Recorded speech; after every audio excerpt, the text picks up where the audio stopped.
Hi friends, welcome to daily life Tamil. இன்னைக்கு நம்ம வந்து சண்டே மார்க்கெட் தான் பார்க்க போறோம். ஸோ போன வாரம் ஃபுல்லா மார்க்கெட் வந்து பயங்கர இறக்கம் ஏற்றம்னு அப்படியே போய் நம்மளுக்கு வந்து இப்போ 23,000த்துல ஊசலாடிட்டு இருக்க மாதிரி இருக்கு. ஸோ இந்த வாரம் வந்து முடிஞ்ச பாடு இல்லை. பட் ஏதோ பேச்சுவார்த்தைகள்லாம் நடந்துட்டு இருக்கு. என்ன நடக்குது அப்படின்றதெல்லாம் நம்ம வந்து பேசலாம். அருள்ராஜன் சார் இருக்காங்க. வணக்கம் சார். வணக்கம் சார், இப்போ போன வாரம் நம்ம மார்க்கெட் எல்லாம் பேசிக்கிட்டே தான் இருந்தோம். திடீர்னு 800 பாயிண்ட் இறங்குச்சு, 22,000 வரையும் போச்சு. இந்த மாதிரி ஒரு ஊசலாடிக்கிட்டு தான் இருக்கு. ஸோ இப்போ வந்து கொஞ்சம் கொஞ்சம் அப்படியே பேச்சுவார்த்தை அது இது நடக்குது. ட்ரம்ப்பும் வந்து கொஞ்சம் இறங்கி வரா மாதிரி இருக்கு. இது ஏதாவது வார் நிக்கிற சுச்சுவேஷன் ஏதாவது தெரியுதா சார் வேர்ல்டுல? மார்க்கெட் கொஞ்சம் ஏதாவது அதுக்கடுத்து ஏதாவது மூவ் ஆகுமா எப்படி சார்? ஓகே. ஸோ நிலைமை வந்து இன்னும் அந்த அளவுக்கு மாறல அப்படின்றத நம்ம பொதுவா எடுத்துக்கணும். ஏன் அப்படின்னு சொல்லும்போது, பொதுவா இப்ப ட்ரம்ப் வந்து இந்த போற முடிவுக்கு கொண்டு வரலாம்னு சொல்ற மாதிரி ஒரு ஸ்டேட்மெண்ட் அவரே சொன்னாலும் கூட, அவர் எப்பயுமே ஆப்போசிட்டா பண்ணிட்டு இருக்க ஒரு ஆளாகவும் தான் பொதுவா நம்ம பார்த்துட்டு இருக்கிறோம். அதாவது பல உலகத்தின் பல மூலையில இருக்கக்கூடிய அமெரிக்காவினுடைய மெரைன்ஸ் அப்படின்னு சொல்லுவாங்க. அவங்க வந்து போட்ல கப்பல்லையும் வேலை பார்ப்பாங்க, தரையில இறங்கி சண்டை போடுவாங்க, அந்த மாதிரியான ஆட்கள். ஸோ அவங்கெல்லாம் அங்கிருந்து இன்னொரு இடத்துல இருந்து ஒரு 2,000 பேரை இங்க ஈரான் கிட்ட வர வைக்கிறதுக்கு வேலை பார்த்துட்டு இருக்காரு, வந்துட்டு இருக்கிறாங்க. அப்போ இதெல்லாம் பண்ணிட்டு இருக்கிறாரு அப்படின்னு சொன்னா திரும்ப ஏதாவது ஒரு இன்னும் கொஞ்சம் கடுமையான நடவடிக்கைகளும் எடுக்கலாம். வெளியில பேசும்போது ஒன்றும் பண்ணல அப்படி இப்படின்னு சொல்ற மாதிரி இருந்தாலும் கூட அவர் வந்து மீண்டும் ஒரு தாக்குதலை வந்து நடத்துறதோ இல்ல அங்க வந்து இன்னும் ஈரான்ல வந்து அவங்களுடைய எண்ணெய் சுத்திகரிப்பு ஆலை எக்ஸ்போர்ட் பண்ணக்கூடிய முக்கியமான தீவுலாம் இருக்கு. அந்த தீவுலாம் கைப்பற்றுவதற்கான ஒரு முயற்சியோ இதெல்லாம் கூட நடப்பதற்கான வாய்ப்பு இருக்கிறதாவே பார்க்கப்படுகிறது. அதனால ட்ரம்ப் சொல்றதை வச்சுக்கலாம் நம்ம அப்படியே எடுத்துக்கொள்ள முடியாது அப்படின்றத முதல்ல நான் சொல்லிட்டு மார்க்கெட்ல இப்ப என்ன நடந்துகிட்டு இருக்குன்ற நிலவரத்தை குயிக்கா பார்த்தலாம்.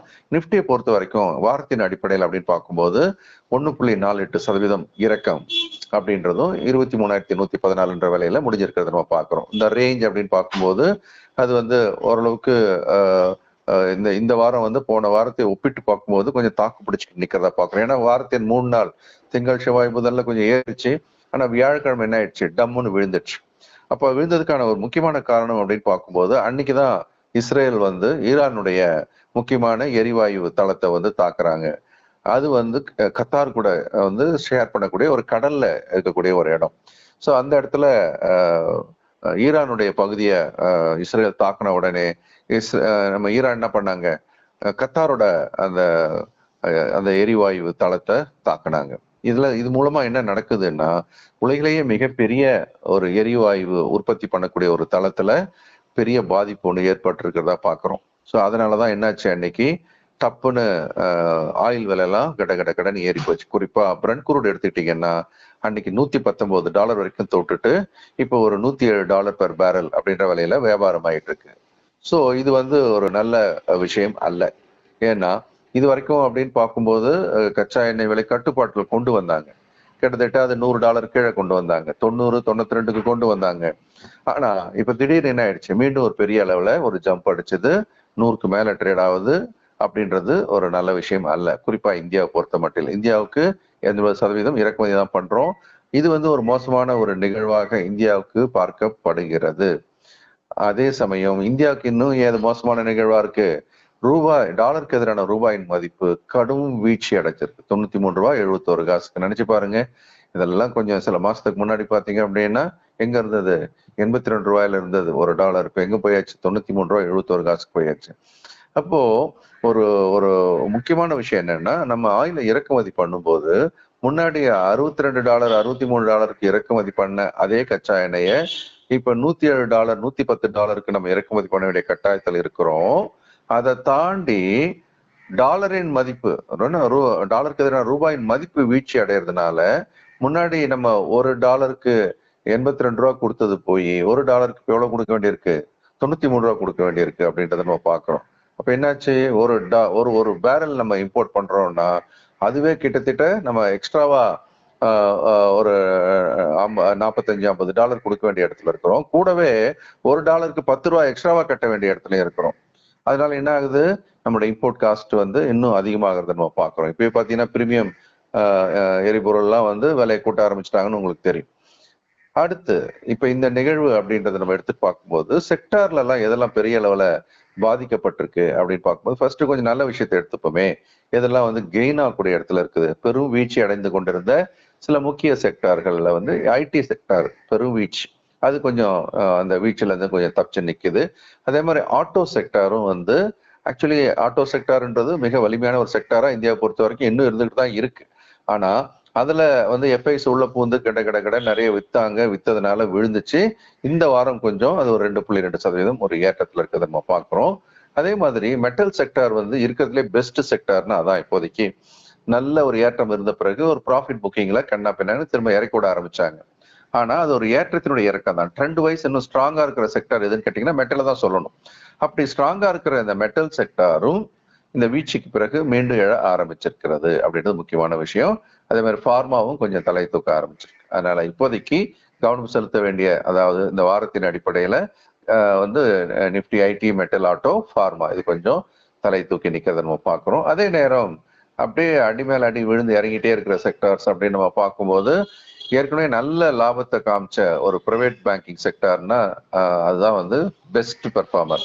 2025-26 நீங்க நிதியாண்டுன்னு எடுத்தீங்கன்னா பெஸ்ட் பெர்ஃபார்மிங் செக்டரா இருந்தது பிரைவேட் பேங்க்ஸ் தான். அது ஒரு ஞாபகம் வச்சுக்கணும்னு சொல்றதா இருந்தா, அப்படி 800 ரூபாயில இருந்த ஒரு ஸ்டேட் பேங்க் ஷேரு மெல்ல மெல்ல 900, 1000, 1100, 1200, 1200 அப்படி கடன் ஏறினத ஒரு நிலைமையை நம்ம பாக்குறோம். அந்த செக்டர்ல தான் இப்ப அடி விழுந்துகிட்டே இருக்கு. பிரைவேட் பேங்க் விழுந்துகிட்டே இருக்கிறத நம்ம பாக்குறோம். அதே மாதிரி financial services, reality, FMC sector worst இருக்கிறதுலே பொதுவா சிக்கலான சூழ்நிலைகள் வரும்போது டிஃபென்சிவ் செக்டார் சொல்லக்கூடிய ஒன்னான எஃப்எம்சிஜில தான் பையிங் நடக்கும்னு சொல்லுவாங்க. அது நடக்கவில்லை. மாறாக அதுல இன்னும் செல்லிங் பிரஷர் மிக அதிகமாக இருப்பதை நம்ம இப்போது பார்த்துக்கிட்டு இருக்கிறோம். அதுக்கான காரணம் அப்படின்றதையும் நம்ம பார்க்கிறோம். டொமஸ்டிக் கன்சம்ஷன் நம்ம இன்னும் நினைக்கிற மாதிரி நம்முடைய பொருளாதாரம் மிக வலிமையாக போயிட்டே இருக்குன்னு சொல்றதை தாண்டி நிஜ நிலைமையும் நம்ம கணக்குல எடுத்துக்கணும். ஏன்னா ரூரல் வந்து வளரல. எஃப்எம்சிஜி ரூரல் செக்மெண்டோட வளர்ச்சியின் அடிப்படையில் தான் அதனுடைய வளர்ச்சி இருக்கும். இப்போ எஃப்எம்சிஜி விழுது அப்படின்னு சொன்னா நமக்கு சபப் வளரலாம், ஆனா ரூரல் செக்டார் வளரவில்லை. அது வந்து எஃப்எம்சிஜில நம்ம கண்ணு கூட தெரியறத பார்க்கிறோம். ஸோ இந்த நிலைமையில இப்போ அடுத்தடுத்து இப்ப நடக்கக்கூடிய விஷயங்களை கொஞ்சம் நம்ம உன்னிப்பா கவனிக்கும் போது ஈரான் வந்து கொஞ்சம் இப்ப ஏறி அடிக்க ஆரம்பிக்கிறாங்க. கல்ஃப் கண்ட்ரிஸ் சொல்லும் போது இப்ப வந்து நம்ம சவுதி அரேபியாவில் கூட பாத்தீங்க அப்படின்னா அவங்களுடைய முக்கியமான எண்ணெய் சுத்திகரிப்பு ஆலை மீதும் குண்டு போட ஆரம்பிச்சிருக்கிறாங்கன்றது ஒரு முக்கியமான ஒரு செய்தி.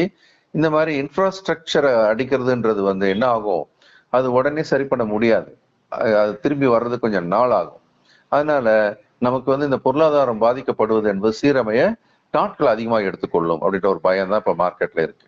சவுதியோட ரிஃபைனரிஸ் அடிக்கிறாங்க, ஈரான் அடிக்கிறாங்க சொல்றேன், கத்தாரோட எல்என்ஜி ஃபெசிலிட்டி அடிக்கிறாங்க, அது மாதிரி குவைத்தோட ஆயில் ரிஃபைனரி அடிக்கிறாங்க. இந்த மாதிரி சுத்தி அந்த கல்ஃப் கண்ட்ரீஸ்ல இருக்கக்கூடிய எண்ணெய் இன்ஃப்ராஸ்ட்ரக்சர் உள்கட்டமைப்புகளை ஈரான் தொடர்ந்து தாக்கிக்கிட்டே வராங்க. அதனாலதான் இந்த கச்சா எண்ணெய் விலையானது இன்னும் குறையாம இருக்குமோ ஏன்னா உற்பத்தி குறைக்கிறாங்களே, உற்பத்தி குறைக்கும் போது என்ன ஆகும், விலை ஆட்டோமேட்டிக்கா தொடர்ந்து ஏறுமுகமா தான் இருக்கும். அதனாலதான் ட்ரம்ப் திடீர்னு அப்படியே கொஞ்சம் உல்டாவா பேச ஆரம்பிக்கிறார். ஈரான்ல இருக்கிற எண்ணெயை நாங்க யாராவது வாங்கணும்னா அவங்களுக்கு அந்த கட்டுப்பாடுல இருந்து விலக்கு அளிக்கிறோம் அப்படின்னு ஒரு ஸ்டேட்மெண்ட் எடுத்து விட்டுருக்காரு. அவர் எப்படியாவது எண்ணெய் விலையை ஏறாம பார்க்கணும்னு சொல்லிட்டு அது வந்து இன்னொரு பக்கம் ஈரானுக்கு காசு வர்றதுக்கான வழி அப்படின்னா கூட இது வந்து எண்ணெய் கச்சா எண்ணெயினுடைய விலையை கட்டுப்படுத்துமான்றதை வர நம்ம பார்க்கணும். இதை விட இன்னொரு முக்கியமான ஒரு விஷயம் என்ன அப்படின்னு சொன்னா, யூஎஸ் ஃபெட் வந்து அவங்க இன்ட்ரெஸ்ட் ரேட்டை வந்து ஸ்டேட்டஸ் கோல வச்சிருக்காங்க. இன்ட்ரெஸ்ட் ரேட்டை குறைப்பாங்களான்னு எதிர்பார்த்தாங்க, குறைக்கல. ஏன்னா இந்த வார் இன்ஃபிளேஷன்ன்றது வந்து கண்டிப்பா வரக்கூடிய காலங்கள்ல பொருளாதாரத்தை பாதிக்கும்னு அவங்க ஒரு கணக்கு போட்டு வச்சிருக்காங்க. அதன் அடிப்படையில பார்க்கும்போது கண்டிப்பா இப்போதைக்கு இன்ட்ரெஸ்ட் ரேட் என்பதை குறைப்பதற்கான வாய்ப்பு இல்லை. வரக்கூடிய இன்னும் சில நாட்களுக்கு இல்ல மாதங்களுக்கு அடுத்தடுத்த மீட்டிங்லயும் நம்ம இதே ஸ்டேட்டஸ்லாம் இருப்பதற்கான வாய்ப்பு இருக்குன்னு அவங்க ஒரு சிக்னல் கொடுத்ததுனால அது எந்த மாதிரியான ஒரு தாக்கத்தை ஏற்படுத்துது, இப்போதைக்கு இன்ட்ரெஸ்ட் ரேட் கட் கிடையாது, அதனால ஷேர் மார்க்கெட்டுக்கு சாதகமான செய்தி இல்லைன்னு முடிவாயிடுச்சு. அதே மாதிரி இந்த HDFC பேங்கோட சேர்மனோட ரெசிக்னேஷன், இந்த அட்டானு சக்கரவர்த்தியோட ரெசிக்னேஷன் அப்படின்றதும் அதோட பங்கின் விலையை நல்லா இறக்கி விட்டதை நம்ம பார்த்தோம். ஆனா HDFC பேங்க் தான் இந்தியாவிலேயே மிகப்பெரிய தனியார் வங்கி. ஸோ HDFC பேங்கோட பங்குகள் சரியும் போது என்ன ஆகுது, அது இண்டெக்ஸ் இழுக்குது, நிப்டி கீழே சேர்த்து இழுக்கிறதையும் நம்ம பாக்குறோம். இந்த பங்கு நீங்க கவனிச்சு பாத்தீங்கன்னா இப்பதான் செய்தி வெளியில வந்திருக்கு. ஆனா இந்த பங்கின் விலை பாருங்க இப்பதான் ஒரு 5.1% வீழ்ச்சி அடைஞ்சது நம்ம பாக்குறோம். இந்த ஒரு நாள்ல டக்குன்னு விழுந்து போச்சு. அதே நேரம் ஃப்ரைடேவும் ஒரு 2.25% 2.15% இறங்கியாச்சு. இந்த 2 நாள்லயும் பெருசா இறங்குனது நம்ம பாக்குறோம். ஆனா இந்த ஸ்டாக்கோட கொஞ்சம் பழைய டாப் எடுத்துட்டு பாத்தீங்கன்னா இது வரைக்கும் 21% தொடர்ந்து அது விழுந்துட்டு இருக்கிறத நம்ம பாக்குறோம். இது ரொம்ப முக்கியமான ஒரு விஷயம். நிப்டில இதுக்கு வெயிட்டேஜ் எவ்வளவு இருக்கு? 6.44% வெயிட்டேஜ் இருக்கிறதையும் நம்ம பார்க்கலாம். அதனால இதனுடைய வீழ்ச்சி என்பது ஒட்டுமொத்த பங்கு சந்தையும் பாதிக்கக்கூடிய ஒரு இடத்துல இருக்கிறத நம்ம பார்க்கிறோம். இதுக்கு அடுத்தபடியே ஏற்கனவே நான் சொன்னேன், நமக்கு ரூபாயினுடைய மதிப்பு டாலருக்கு எதிராக பெரும் வீழ்ச்சி அடைஞ்சிட்டு இருக்கு. அதுக்கான இன்னொரு முக்கியமான காரணம் எஃப்ஐஸ் வந்து தொடர்ந்து வித்துட்டு இருக்கிறாங்க. அதாவது இந்த தொடர்ந்து 4 வாரங்களாக எஃப்ஐஸ் வந்து ஒரு பெரிய அளவுல விற்பனை முடிக்கூட்டிக்கிட்டே வராங்க இந்திய சந்தையை பொறுத்த வரைக்கும். ஸோ அதனாலே பாருங்க இப்ப இந்த ரீசெண்ட் பாஸ்ட்ல பார்க்கும்போது 12% பழைய உச்சத்துல எடுத்து பாத்தீங்க அப்படின்னா 12% இண்டெக்ஸ் மட்டுமே விழுந்திருக்கிறத நம்ம பார்க்கிறோம். அந்த 26,373 கணக்கு எடுத்தீங்கன்னா இன்னைக்கு வரைக்கும் கணக்கு எடுத்து பார்க்கும்போது கிட்டத்தட்ட 12% இறக்கத்தை நம்ம பார்க்கிறோம். இப்போ இது இந்த இறக்கம் இந்த அளவுக்காவது ஏன் நிக்குது, ஏன் விழல ஃபர்தரா அப்படின்னு பார்க்கும்போது டிஐஸோட இன்ஃப்ளோஸ் தான். டொமஸ்டிக் இன்ஸ்டிடியூஷன் இன்வெஸ்டர்ஸ்ன்றவங்க தொடர்ந்து வாங்கிட்டே இருக்கிறாங்க அப்படின்றது மிக முக்கியமான ஒரு விஷயம். ஸோ அவங்களுடைய வாங்குதல் தான் இப்போ மார்க்கெட்டை கொஞ்சம் காப்பாத்திட்டு இருக்கு. கிட்டத்தட்ட இந்த வாரம் மட்டும் பாத்தீங்கன்னா டிஐஸ் வந்து 30,642 கோடிக்கு அவங்க வாங்கியிருக்கிறாங்க அப்படின்றது மிக முக்கியமான ஒரு விஷயம். அதே நேரம் எஃப்ஐஸ் சொல்லக்கூடிய ஃபாரின் இன்ஸ்டிடியூஷன் இன்வெஸ்டர்ஸ் தொடர்ந்து விற்கிறவர்களாக இருக்கிறத நம்ம பார்க்கிறோம். அவங்க விற்பனை அப்படின்றது எந்த அளவுக்கு அது ஜாஸ்தியா இருக்கு அப்படின்னு பாத்தீங்கன்னா ஏறக்குறைய இந்த கடந்த 4 வாரங்களும் நீங்க எடுத்து பாத்தீங்கன்னாலும் அவங்க விற்பனை அப்படின்றது தொடர்ந்து அதிகமாக தான் இருக்கிறத நம்ம பார்க்கிறோம். ஸோ வாரத்தின் அடிப்படையில எடுத்து பார்த்தீங்கன்னாலும் விற்பனை அதிகமாக தான் இருக்கு. அதே நேரம் நீங்க மாதத்தின் அடிப்படையிலும் கடந்த சில மாதங்கள் அவங்க எடுத்து பார்க்கும்போதும் எஃப்ஐஸோட விற்பனைன்றது மிக அதிகமாக இருக்கிறத நம்ம பார்க்கிறோம். அதனால சந்தை வரக்கூடிய காலத்திலும் எஃப்ஐஸோட செல்லிங்க அது வித்ஸ்டாண்ட் பண்ணுமா அப்படின்ற ஒரு கேள்வி எல்லார் மனசுலுமே இருக்கு. அந்த ஒரு வீழ்ச்சியை வந்து தாக்கு பிடிக்கிற அளவுக்கு தொடர்ந்து பணம் எங்கிருந்து வருது? எஸ்ஐபி மூலமாக நம்ம சிறு முதலீட்டாளர்கள் தொடர்ந்து போடுறது மூலம் தான் இது நடக்கிறத நம்ம பார்க்கிறோம். சரி, ஸோ இந்த மாதிரி ஒரு நிலைமையில அப்படின்னு நம்ம பார்க்கும்போது எந்தெந்த மாதிரியான பங்குகள் வந்து இன்னைக்கு ஓரளவுக்கு சாதகமா இந்த வாரம் இருந்தது அப்படின்னு பார்த்தீங்கன்னா இந்த லிஸ்ட்ல மேல இருக்கக்கூடிய சில பங்குகள் சொன்னா Tech Mahindra, JSW Steel, Tata Steel, Infosys, Coal India, அப்புறம் பிஹெச்எல், பிபிசி இந்த மாதிரியான நிறுவனங்கள் எல்லாம் ஓரளவுக்கு இந்த வாரத்துல தாக்கு பிடிச்சதை பார்க்கிறோம். அப்போ இந்த நிறுவனங்கள் எல்லாம் இந்த மோசமான சந்தையிலும் கொஞ்சம் தாக்கு பிடிக்குது. ஏன்னா இதை கொஞ்சம் கண்ணுற்று பார்க்கணும். ஸோ இதுல வந்து ஒரு மார்க்கெட் ரெக்கவரி ஆகும்போது இதெல்லாம் நமக்கு தூக்கி விடுமா அப்படின்றத நம்ம பார்க்கணும். அடி வாங்கின பங்குகள் அப்படின்னு நம்ம பார்க்கும்போது பார்த்தீங்கன்னா இந்த வாரத்தின் அடிப்படையில மிகப்பெரிய வீழ்ச்சி அது ஹெச்டிஎஃப்சி பேங்க் தான். 7.5% பெருமளவு விழுந்துட்டு பார்க்கணும். இந்த வரிசையில Bajaj finance, Eternal, Hindalco, Shriram finance இந்த மாதிரி பங்குகள்லாம் கூட தொடர்ந்து வீழ்ச்சி அடைஞ்சதை நம்ம பார்க்கிறோம். சரி, இது எப்ப சரியாகும்? இந்த ஸ்ட்ரைட் ஆஃப் ஹார்மோஸ் அப்படின்னு சொல்லக்கூடிய அந்த கல்ஃப்ல இருந்து எண்ணெய் வெளியே வரக்கூடிய எண்ணெய்க்கான வழி இருக்கு இல்லையா? ஸோ அதை தான் இப்போ ஈரான் வந்து என்ன பண்ணி வச்சிருக்காங்க, அதை வந்து தடுத்து நிறுத்தி வச்சிருக்கிறாங்க. ஸோ ஒருவேளை இது தொடர்ந்தால் மீண்டும் நம்ம ஆயில் பிரைஸ் என்ன ஆகலாம், ஒரு ஜம்ப் அடிக்கலாம். மண்டே அன்னைக்கு, டியூஸ்டே அன்னைக்கு பார்த்தீங்கன்னா திரும்ப 120 போச்சுன்னா மார்க்கெட் திரும்ப பெருசா விழ ஆரம்பிக்கும் என்பதை நம்ம ஞாபகம் வச்சுக்கணும்.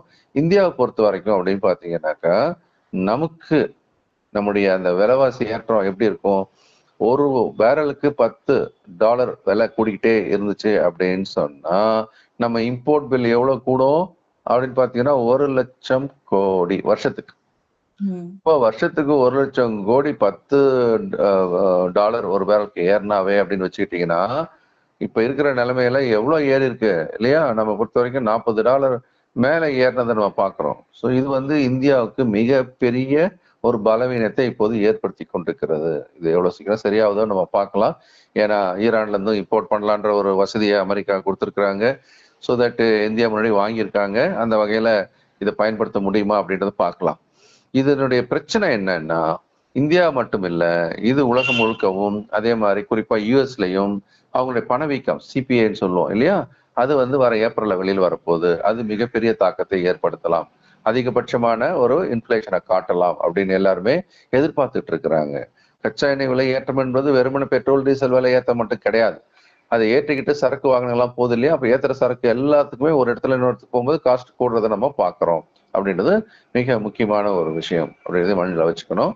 ரிசர்வ் பேங்க் ஆஃப் இந்தியா இந்த ஏப்ரல்ல ஏதாவது பாலிசி மீட் நடக்கும், அதுல ஏதாவது வட்டி விகிதம் குறைப்பாங்களான்னு எதிர்பார்ப்பு இருக்கும்போது இல்ல அமெரிக்காவின் ஃபெட் ரிசர்வ் என்ன பண்ணுதோ பெரும்பாலும் அதை தான் இங்க ஃபாலோ பண்றாங்க அப்படின்றதும் நம்ம கவனத்துல எடுத்துக்கணும். ஒருவேளை ஸ்டேட்டஸ் கோ தான் இருக்குமா அப்படின்றத நம்ம பார்க்க வேண்டிய, ஏன்னா இன்ஃபிளேஷன் கண்டா பின்னாடி ஏறும்ல, அதுவும் நமக்கு கண்டிப்பா இன்ஃபிளேஷன் ஏறும். கச்சா எண்ணெயினுடைய விலையினுடைய தாக்கம் நம்மளுடைய பொருளாதாரத்தோடு நேரடியாக தொடர்பு கொண்டது. இதற்கு அடுத்து அப்படின்னு பார்க்கணும், எல்லாம் எதிர்பார்க்கிற விஷயம் என்னது, கார்பரேட் ஏர்னிங். ஜனவரி முடிஞ்சது, பிப்ரவரி முடிஞ்சது, மார்ச்சோட தேர்ட் வீக் வந்தாச்சு. அப்ப இந்த மார்ச் முடிஞ்சிடுச்சு அப்படின்னு சொன்னா அப்ப ஜனவரி பிப்ரவரி மார்ச்சோட 4வது காலாண்டு முடிவுகள் வெளிவர ஆரம்பிக்கும். அது சந்தையில என்ன பண்ணும், வந்து மிகப்பெரிய ஒரு தாக்கத்தை ஏற்படுத்தும் அப்படின்னு நம்ம பார்க்கிறோம். இப்போதைக்கு ஃபைனலா செக்டார்ல ஓரளவுக்கு நம்ம தாக்கு பிடிக்கக்கூடிய செக்டார் அப்படின்றது மெட்டல், அதான் நம்ம மேல நிறுத்துறோம். அதே மாதிரி ஃபார்மா இறங்கி வரும்போது நமக்கு வாய்ப்பை கொடுக்கக்கூடியது எதுன்னா பிஎஸ்சி பேங்க்ஸ். இது ஐடி வந்து திரும்பி இருக்கு, அது இருக்கிறத விட பெட்டரா பெர்ஃபார்ம் பண்ணிருக்கு. ஆனா அது கவனத்துடன் கையாளணும், அதிக அளவு பணத்தை போட்டக்கூடாது, ஆனா கொஞ்சம் கொஞ்சம் வாங்கி வைக்கலாமோ அப்படின்றதான் இப்ப இருக்கிற ஒரு சிக்னல் அல்லது கிடைக்கிறத நம்ம பாக்குறோம். இப்போ பெருமளவு வீழ்ச்சி அடைஞ்சு இருக்கக்கூடிய அப்படின்றது பார்க்கும்போது கண்டிப்பா இந்த எனர்ஜி செக்டார்ல எல்லாம் பெருமளவு வீழ்ச்சி அடைஞ்சிருக்கிறத நம்ம பாக்குறோம். ஸோ எல்லாமே இந்த ரிஃபைனிங் கம்பெனிஸ் எல்லாம் பெருமளவு பாதிக்கப்பட்டிருக்கு. பிபிசிஎல், ஹெச்பிசிஎல் இந்த மாதிரியான விஷயங்கள்லாம் பெருமளவு பாதிக்கப்படுறதுக்கான வாய்ப்பு இருக்கு. டிஃபென்ஸ் செக்டார்ல பொதுவாக இந்த மாதிரி வார் சமயத்தில் வந்து டிஃபென்ஸ் செக்டார்ல நிறைய இன்வெஸ்ட் பண்ணுவாங்க அப்படின்லாம் ஒரு செய்திகள் வரும். அது உண்மையாக இருந்தாலும் கூட இப்போதைக்கு அப்படின்னு பார்த்தீங்கன்னா அதுல நல்லா ஏறி ஒரு ப்ராஃபிட் புக்கிங் நடந்துட்டு இருக்கிறதையும் நம்ம பார்க்குறோம். ஆகவேதான் நம்ம சிறு முதலீட்டாளருக்கு எப்பயுமே சொல்லக்கூடிய விஷயம், நீங்க வந்து லாங் டேர்ம் இன்வெஸ்டரா இருந்தீங்கன்னா இந்த இறக்கங்கள்லாம் வாங்குவதற்கான ஒரு வாய்ப்பா பாருங்க. அதே சமயம் குறுகால முதலீட்டாளர்கள் ஒவ்வொரு ஏற்றம் கிடைக்கும் போதும் கொஞ்சம் பணத்தை எடுக்கணும்னு சொன்னா இப்போ டூ லேட். இதை வந்து இன்னும் ஒரு 1000 புள்ளிகளுக்கு முன்னாடி எடுத்திருக்கேன். 26,500 இருந்து எங்க வந்துட்டோம், 23,000 வந்துட்டோம். கிட்டத்தட்ட 3000 புள்ளிகளுக்கு மேல விழுந்திருக்கு. ஸோ அதனால ஒவ்வொரு ஏற்றத்திலும் குறுகால முதலீட்டாளர்கள் இன்னமும் கூட கொஞ்சம் பணத்தை ஒதுக்கி வைக்கலாம். Cash is the king. அதனால எல்லாரும் கேஷை கொஞ்சம் கையில வச்சுக்கோங்க அப்படின்றதையும் அப்பப்போ சொல்லிட்டு வரும். Okay sir. டோட்டலா வந்து இப்போ உலக நிலவரத்துல இருந்து நம்ம மார்க்கெட் நிலவரம் வரையும் எல்லாத்தையும் விரிவான ஒரு தகவலா குடுத்துட்டீங்க. ஸோ இந்த வரும் வாரம், அதாவது இப்ப நான் மண்டே வந்து பங்குச்சந்தை தொடங்கும் பொழுது இந்த போர் வந்து இன்னும் எந்த அளவுக்கு தீவிரமடைய போதா, இல்ல வந்து அவங்க இறங்கி வராரா, ட்ரம்ப் ஏதாவது ஸ்டாப் பண்றாங்களா, பேச்சுவார்த்தை நடக்குதா, இதெல்லாம் பொறுத்து நம்மளுக்கு வந்து அந்த மண்டே ஓப்பனிங் இருக்கும் அப்படின்னு தான் பாக்குறோம். ஓகே சார், பொறுத்து இருந்து பார்க்கலாம் சார். நம்மளோட அடுத்த கிளாஸ் இப்போ இந்த வாரம் என்ன சார் ஸ்டார்ட் ஆக போகுது? ஆமா, மண்டே இன்னைக்கு மாஸ்டர் த ஸ்டாக் மார்க்கெட் அப்படின்னு சொல்லக்கூடிய ப்ரோக்ராம். இது நம்ம இந்த மாதிரி மார்க்கெட் இறங்கும் போதெல்லாம் எந்தெந்த பங்குகள்லாம் நம்ம இன்வெஸ்ட்மெண்ட்டுக்கு நம்ம என்ன பண்ணலாம், அதுல இருந்து தேர்வு பண்ணலாம். ஃபண்டமெண்டலி ஸ்ட்ராங்கா இருக்கக்கூடிய கம்பெனிஸ் அப்படின்ற தேர்வு பண்ணி எந்தெந்த முக்கியமான எல்லையில வந்து வாங்கலாம்ன்றத படிக்கிறது தான் இந்த படிப்பு. இது வந்து ஃபண்டமெண்டல் அண்ட் டெக்னிக்கல் அனாலிசிஸ். இதை படிச்சு முடிக்கிறவங்க ஒரு ஃபண்டமெண்டல் அனலிஸ்டாகவும் டெக்னிக்கல் அனலிஸ்டாகவும் மாறி தங்களுடைய போர்ட்போலியோவை வந்து உருவாக்குவதற்கு தாங்களாகவே முடிவெடுக்கும் நபராக மாறுவார்கள். இது திங்கட்கிழமையிலிருந்து ஆரம்பிக்குது. இரவு 8ல இருந்து 9:30 மணிக்கு ஆன்லைன்ல நானே தான் எடுக்கிறேன். மண்டே டு ஃப்ரைடே 4 வார பயிற்சி. Okay sir. இந்த கிளாஸ்ல நீங்களும் ஜாயின் பண்ணோம் அப்படின்னு நினைச்சீங்கன்னா கண்டிப்பா ஸ்கிரீன்ல இருக்க நம்பருக்கு காண்டாக்ட் பண்ணுங்க, இல்ல வாட்ஸ்அப் பண்ணா கூட உங்களுக்கு டீடைல்ஸ் கிடைக்கும். மார்க்கெட்டோட இப்ப இருக்க சிச்சுவேஷன்ஸ்ல கண்டிப்பா தெரிஞ்சுக்கிட்டு நீங்க வந்து பண்றது ரொம்பவே நல்லது. அதுக்கான ஒரு ஆப்பர்ச்சுனிட்டி தான் இந்த கிளாஸஸ் எல்லாம். தாராளமா நீங்க வந்து ஜாயின் பண்ணிக்கலாம். Thank you sir. நன்றி, வணக்கம். ஓகே ஃப்ரெண்ட்ஸ், மறுபடியும் அடுத்த வீடியோல பார்க்கலாம்.